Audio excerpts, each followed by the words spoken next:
said, you assist an evil system most effectively by obeying its orders and decrees. An evil system never deserves such allegiance. Allegiance to it means partaking of the evil. A good person will resist an evil system with his or her whole soul, which means saying no. Moral culpability. What does this mean? The determination of who is ultimately at fault or deserving of blame. Again, this is a legitimate and real concept. There is fault. There is blame. We got to get over this new age nonsense that nobody's at fault, nobody's to blame. You should never say, hey, you shouldn't have done that. That caused a lot of chaos and trauma for other people. You're not to blame. It just happened. No, wrong. The people who did the behavior are to blame. Who carried out the Holocaust in Germany? The people who followed their orders to do it.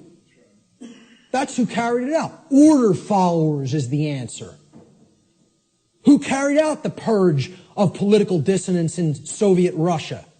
Order followers. And they're always in the form of police. Why do you think they call a totalitarian system a police state? Why don't they call it a banker state? How come they don't call it a politician state? What about a lawyer state? How about a judge state? Why not call it any of those things? You want to know why? Because none of those people are ultimately responsible for bringing that condition into manifestation through their behavior. They're the order givers. The order followers carry out their commands and through their behavior make that condition a reality. That's why it's called a police state. Because every police state that has ever existed has always been created by police who follow their orders because they don't want to take responsibility and think for themselves and know the difference between right and wrong for themselves like an adult. Instead, I want to be a child who obeys daddy because I have daddy issues. All right? And that's what it's really about, folks. We're going to get to that. There is such a thing as blame for the commission of actions which have resulted in harm or loss to others. This is what culpable means. It comes from the Latin culpa, meaning fault or blame. It means at fault or deserving of blame. Now, who's more morally culpable? The order giver or the order follower? And please recognize I've underlined and capitalized the term more.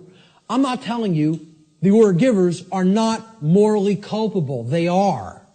That's not the question. Are any of these people morally culpable is not my question. My question is, look at the full question. Who is more morally culpable? The order giver or the order follower? Always. Always. At all times and places. At all times and places.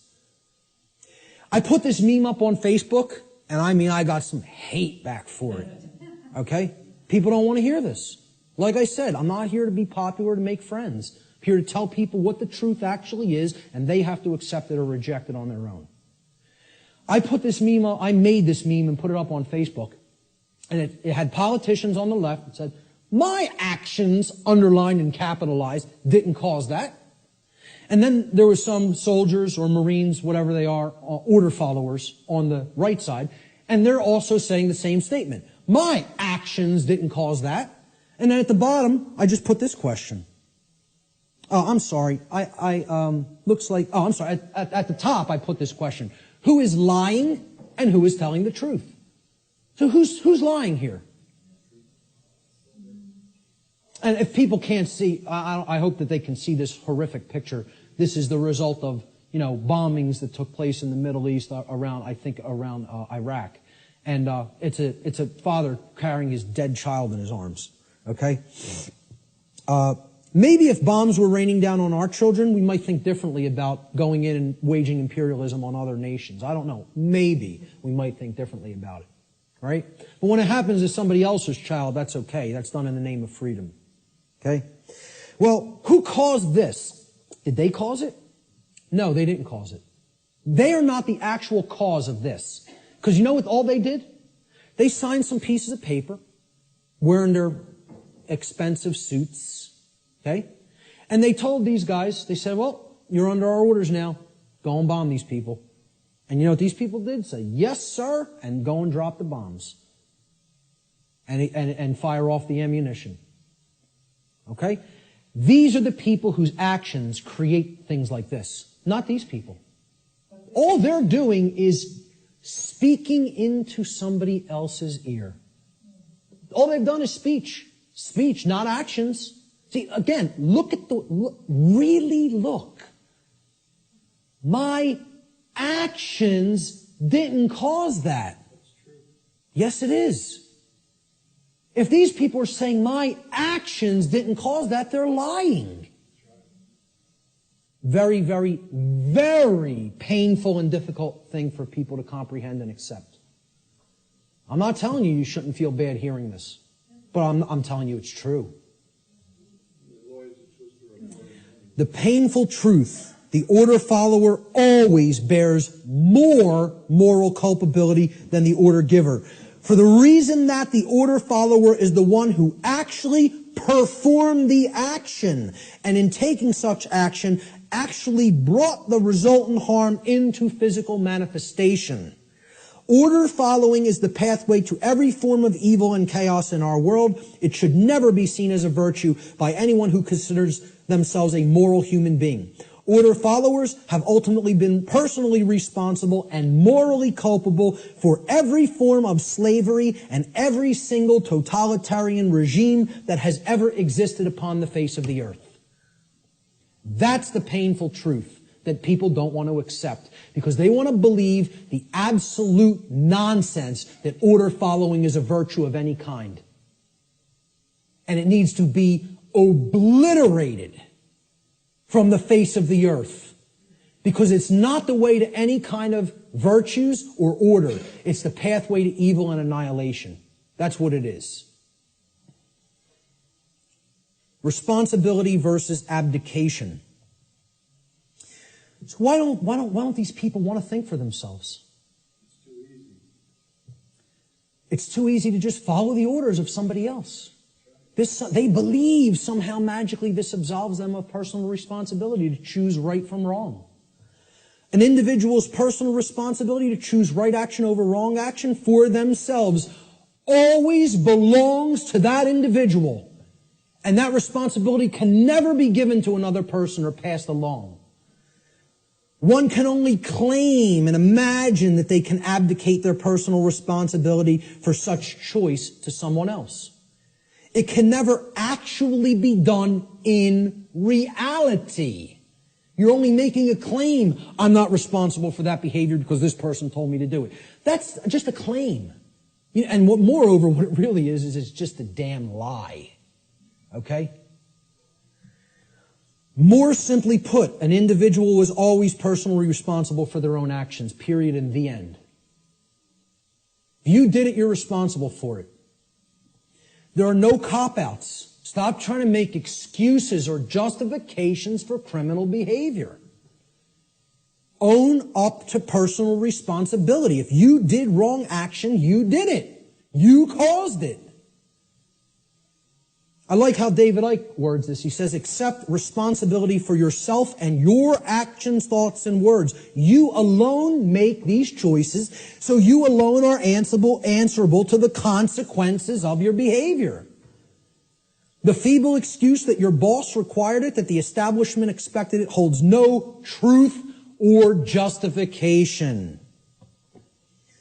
What is the point of having principles if you allow others to dictate your behavior? Really, those who allow others to dictate their behavior don't have principles. And there's a reason they don't have principles, because they hate themselves. They're in psychological self-loathing, and there's a reason they're in that state, which my future work is going to cover in depth, in extensive depth and detail. At the end of the day, you will judge your performance and the contribution you've made to creation. It will not be based on what another expected of you or what you did because you felt trapped. Like, oh, there's no other way. I can't envision my way out of this. I can't envision doing something else. I might have to get another job. I might have to read and learn. I can't envision becoming a different person than the identity I've already forged for myself. How could I possibly imagine that? I have all my eggs in this basket. My whole ego identity is all wrapped up in my job and what I do. That defines who I am. I can't go against that. It's all nonsense. It's all what people are doing just because they feel trapped and they can't imagine that there's another way. Most people erroneously believe, this is the second part of the abdication of responsibility on the part of the people. Most people erroneously believe that they can hand over their natural law right to defend themselves to another individual, group, or entity. In making such a false claim that somebody else is my protector, somebody else, it's their responsibility to protect me, okay, and defend me, they have attempted to abdicate a personal responsibility which actually always belongs to them and can never be given away. That's the self-defense principle. You own it. It's yours. You can't give it away to somebody else. Shock and amazement. Okay? That is your responsibility already. And guess what? You know what? They're all too happy. These controllers are now even all too happy to say, it's not our responsibility to protect you. Because what their actual goal is they're just revenue men for the new king. That's all they are. And to slap people back into line if they try to exercise rights that the new king called government has decreed that they may not exercise. That's what their real role is. They don't serve and protect the people. They serve and protect the ruling class. And they don't want to admit that to themselves. You know why? Because they're liars, most of all to themselves. It's a bunch of childish liars. Franklin said those who would give up essential liberty to purchase a little temporary safety deserve neither and will lose both. And this addresses the fear of chaos and the desire to abdicate your personal responsibility to defend yourself to other people just because you're afraid and you don't want to take the responsibility of doing it yourself. You want to stay in that mindset? I'll give up my freedom to be safe? Well, enjoy your safe slavery. I, for one, will take my dangerous and chaotic freedom. Okay? I'll take the absolute cannibal lurking around every corner, and I'll take my chances. Thank you very much. Give me my freedom and my assault rifle, and I'll take my chances. Thank you. Okay? So, the idea that you just want to be kept safe and you'll give up your freedom to do so, it's just a child. That's how a child thinks. And that's what this is really about. Not wanting to grow up and become adults. And again, there's a reason for this. This is the underlying psychological reason, but there's an even deeper one. But I'm going to touch on this one first. Self-respect versus self-loathing. People who don't want to take personal responsibility and become an adult are in this psychological condition. It's called self-loathing. What it means is you hate yourself. Nobody who wants to perpetuate slavery can possibly like themselves. They cannot love themselves. It's impossible. You are already in a state of self-hatred if you believe in government, if you believe in its legitimacy. Okay? Because you believe in slavery, and therefore you're in that slavery system and you want it to continue. How can you possibly love yourself? It's not possible. Self-loathing is the underlying psychological condition that causes people to attempt to abdicate their own personal responsibility to exercise conscience and fall into patterns of order following and justification. Just as it is not possible for an order follower to truly be exercising conscience, it is not possible for an order follower to truly love themselves. These two states cannot exist simultaneously. You cannot be an order follower and love yourself. It is impossible. They are contradictory psychological conditions. Okay? Here's what a self-loathing person really is. They're trapped in a trauma abuse victim cycle. A trauma happens, there's an abuser, there's a victim, and then it repeats itself. Because often the one who's abused becomes the traumatizer, and then the cycle repeats again. Talked about this pretty extensively on my podcast series. All right? That's what self-loathing, that's what this mind state, okay? This is a golem creature, okay? It's a 100% programmed and lifeless thing that is imbued with the ability to actually move like a robot. You could liken it to a flesh robot. Okay? And it's a concept in ancient dark occultism. All right? And the golem is driven by the force of self-loathing. And that's what the order followers are. They're golems. Okay? I'm not saying this to insult people. I don't really care how people take it. I'm telling them what they really are and what the dark occultists think of them. They call them their dogs and their pets. That's their name for the police and the military. I did a whole series on that. Okay? And I'm not telling you that from book knowledge. I'm telling you that from their lips to my ears. That's what they call them. The golem is in this mindset. Since I have suffered, I will cause suffering to others. Since I can't deal with my nested psychological traumas and childhood issues and inadequacy issues, okay, I'm going to take out all of that nested, subconscious, psychological frustration on other people that I have no right to take it out upon. That's the golem mindset. Self-loathing is created when an earlier trauma has been suppressed and buried deeply into the subconscious. That's the role of the subconscious, to protect the conscious mind from traumatic experiences so that the conscious mind doesn't keep reliving it and therefore re-experiencing it in the physiology. However, if we never bring up that shadow material to the conscious level, it builds and builds and builds until it ultimately destroys us, psychically and spiritually. All right? Instead of confronting, dealing with, and healing that trauma, people don't want to do that work. It's too hard to dredge up that shadow material. It's hard work. Believe me, to come out of the mind state I was in, I had to do that shadow work for years. Years of more suffering and pain, saying, what do I have to look in the mirror and confront about myself? And then work to change and admit thousands and thousands and thousands and thousands of times, I was wrong, I was wrong, I was wrong. I don't know how many thousands of times I had to look in a mirror and say that to myself. Sometimes to a point where I was so depressed I couldn't get out of bed for days. I would just sit and lay in bed and play doom metal all day. Literally. Endlessly, repetitively. And just sitting there in that condition of total self-loathing and total depression because of what I know I took part in. And that I know was still my mental makeup, was still my psychological makeup that was going to take years to get out of. And I'm trying to explain this to prevent people from having to go through all that suffering. This knowledge can be gleaned without having to go down that path. It can be done. I'm not telling you that's easy work, but it is possible. Such trauma could take the form of feelings of inadequacy, whether they are real or imagined. And you know what that mind state ultimately is? It's a self-prison. That's somebody putting themselves in a cage.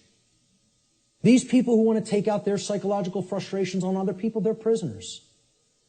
They are in the cage and they love being in the cage. They don't have any desire for freedom. The only kind of person that would have no desire for real freedom is a person who's in the psychological state of self-loathing and hates themselves and does not love themselves. Now, what heals self-loathing? Self-respect. And we have to know what the word respect means. And this is about looking at yourself. Introspection. Respect comes from the Latin re, meaning again, and the Latin verb spectare, which means to look at. You put them together, to look at again, to take another look at. Well, what are you taking another look at? You're taking another look at yourself. That's what respect starts as. You can't give something to somebody that you don't have. If I don't have $10 in my pocket, can't give it to you. If I don't have a coin in my pocket, I can't give it to somebody else. You got to have it first to give it. So nobody can give respect to anybody else unless they first developed it inwardly. Self-respect has to come first. And that's why these people don't respect anybody, order followers, most of all themselves. Until they do that work of self-introspection, they're not going to develop that self-respect. And I'm not telling you that's easy work. It's hard work that can take a lot of time. And it's dredging up shadow material that most people want to run away from. They don't want to confront that about themselves. Only self-respect can heal self-loathing and therefore help to put an order follower on the path to conscience. We need to take another look at ourselves. The lost word